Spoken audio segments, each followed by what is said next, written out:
testimoni ya. Jadi Abah Bahri itu ada karakter-karakter yang barangkali bisa kita tiru. Jadi untuk anak cucu bisa ditiru sebelum nanti ada pembahasannya. Pertama Abah Bahri ini ya. Pertama adalah pendidikan. Jadi pendidikan itu menjadi salah satu visi dari Abah Bahri. Anak-anak yang laki-laki, Mas Is itu sudah keluar dari garis itu kelas 2 Mas Is ya. Kelas 2 SD itu sudah merantau kelas 2. Mas Mulis masih berapa? Pak ada sana. Jadi 2 anak laki-lakinya itu sudah harus berangkat untuk pendidikan.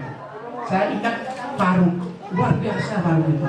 Bagaimana dia berpisah dengan anak-anaknya, memangkat ke Jepang semua. Padahal saya merasakan ya setelah saya jadi orang tua, apa yang saya ini udah nggak pusing, ada 2 ya sih pembentuk. Kadang-kadang kita ingin kepolong sebenarnya, tapi karena ingin pendidikan yang lebih tinggi untuk menimba ilmu, akhirnya kita memberangkatkan.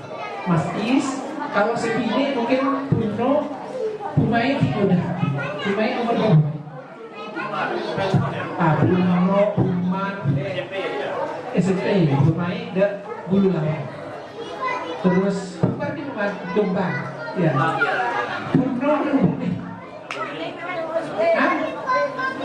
Jadi semua, jadi pendidikan itu memang sejak awal menjadi visi dari Abah Bahri. Jadi itu pertama. Kemudian Abah dengan pendidikan itu akhirnya beliau itu mendirikan pondok pesantren. Jadi saat Abah mendirikan pondok pesantren itu usia saya masih 11 tahun. Tahun petang pelosana. Jadi petang pelosana Abah mendirikan pondok dan melepas anggota DPR. Abah lagi kelakuannya. Jadi Abah tidak punya pekerjaan tapi berani berhenti karena yakin terhadap rezeki. Padahal pada waktu itu saya mau kuliah Jember. Jadi selama saya kuliah itu bantu sama tang mereka. Abah tidak mengeluarkan biaya. Bu bisa Ibu Mai semua yang membayar asal sebenarnya Ibu sampai satu sebulan waktu zaman saya waktu dia sampai seperti itu ya pendidikan. Saya harap itu menjadi semangat dari keturunan Bani Ibrahim. Yang kedua literasi. Jadi Abah itu dari dulu semua membaca. Toron, Mas Is, semua punya perpustakaan pribadi. Jadi perpustakaan pribadi. Mas Mulis punya perpustakaan pribadi. Mas Is sampai adik ya. Mas Is perpustakaan pribadi kecil. Kemudian kalau yang paling nurunnya Halim Walid. Jadi beli buku itu menjadi rutin. Itu bagian dari semangat yang dimiliki oleh literasi.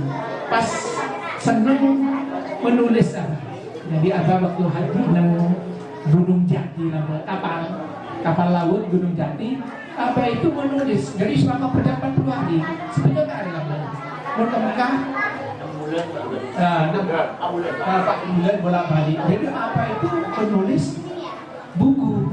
Tapi kalau tahu saya menulis buku dibacakan. Kebetulan saya dengan Abah itu kadang saya ke Lembung Tedung bersama saya, jadi menceritakan bukunya, tulisan tangan, Abah kan ada laptop dadanya, tulisan tangan, dan setiap Abah itu dari menonton jawaban, ini Abah itu selalu baca sehari di istighfar. Jadi bangun tidur itu selalu membaca syahadat atau istighfar dan sholawat. Itu pendidikan literasi ya. Kemudian sayang anak yatim. Jadi kelompok apa kolong anak yatim itu masih ingat ya, kolong anak yatim yang mempunyai panti asuhan anak yatim. Jadi Umi bahkan istri saya itu cepat ngemben Nur Hasan mantona Fatmi lambat nyemben nangis itu Nur Hasan. Alhamdulillah sekarang dia sudah di Bandung. Jadi saya yatim, saya harap dari keluarga besar kita itu tetap menyayangi anak yatim dimanapun berada. Bahkan Umi selalu memesan ke anak-anaknya untuk selalu sayang anak yatim, enak ke yatim. Bahkan pukul bunong mengabengkalan pada anak yatim budi pasti kota terlepas anak yatim dibuatkan rumah. Itu kenangan didikan dari orang tua. Kemudian ibadah, ada cerita karena banyak yang si muda belum tahu. Jadi ibadahnya apa itu luar biasa. Setiap kol dua apa itu bangun, aleng dan aleng leng atau kemat, buka jendela, buka tutup jendela. Walaupun saya biasa sibuk di TV, Umi ngaji musola itu tiap hari, tiap malam seperti itu yang dilakukan apa? Sebelum subuh mandi, jadi mandi sebelum subuh segar. Dan saya sudah terapkan alhamdulillah. Alhamdulillah luar biasa, enak banget. Memang jelek badan, tapi setelah terbiasa seger luar biasa. Itu yang ibadahnya sama dengan Umi, ibadahnya itu motivasi bagi kita sebagai anak keturunannya. Yang berikutnya sabar. Jadi selama saya ketemu orang itu paling sabar apa? Saya ingat hanya dipakai satu kali sama abah itu waktu lo ngantar sekolah, dalam sekolah Budi Pasar kita dulu. Jadi yang dibangun di belakang pasar itu adalah madrasah kami tahun dulu. Jadi itu yang saya ingat. Setelah saya remaja, walaupun yang sebenarnya Pak Mati di rumah nakal, tidak pernah makan itu. Sampai meninggal juga tidak pernah masak sekali itu. Paling Umi, nah itu. Jadi Umi saya teleponin terus menerus. Tapi kalau apalagi ke Serake, saya ingat saya tidak pernah. Akan memang sabar apa itu. Kemudian berikutnya bagi anak keturunannya harus yakin rezeki, dan yakin rezeki. Jadi abah itu pakai wali lakoh pada waktu itu berhenti jadi anggota DPR. Yakin, bahkan saya waktu dia pacaran soro akabing sama. Padahal saya tidak siap masa depan bagaimana. Tidak, yakin kepada Allah. Pak Martin saksinya Martin mendadak waktu saya itu langsung nikah sama istri saya sekarang. Jadi yakin terhadap rezeki Allah. Kemudian yang Umi, ini pasti laba ya sekilas. Abah punya ilmu gaib. Jadi jadi saya tahu sendiri, Abah itu guru pencak silat dan ilmu gaib. Abah yang namanya kayak buka kunci, nyari bener elang, ya itu sudah biasa. Cuma tidak ada satupun anak-anaknya yang koron. Ada enggak Mas Iswan, enggak saya enggak. Mas Nulis mungkin tidak tahu karena Mas Nulis kumpul sama Abah. Apakah tidak mau juga ya?